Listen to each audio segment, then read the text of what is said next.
আমার কাছে পৌঁছে দেয়।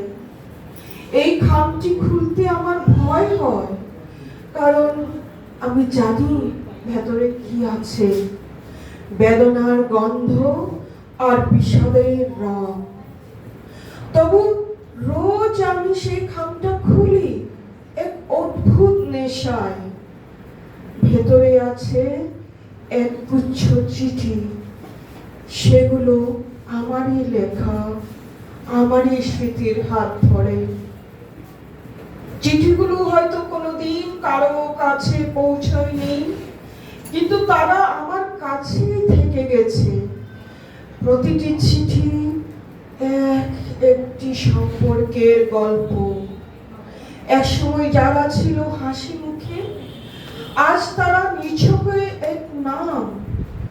চিঠির ভাঁজে লেগে আছে সেই সব দিনের হাসি, প্রতিশ্রুতি আর উষ্ণতা, যা আজ কেবলই শুকনো গোলাপের মতো মলিন।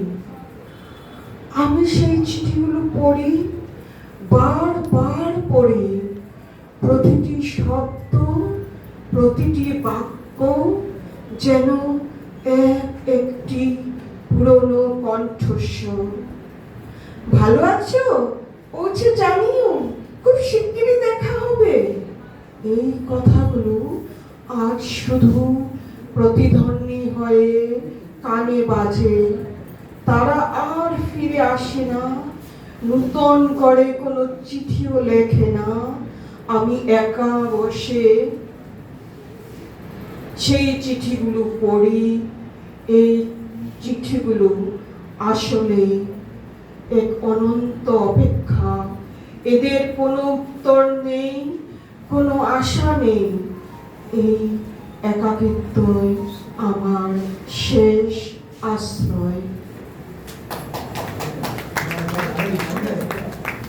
ধন্যবাদ।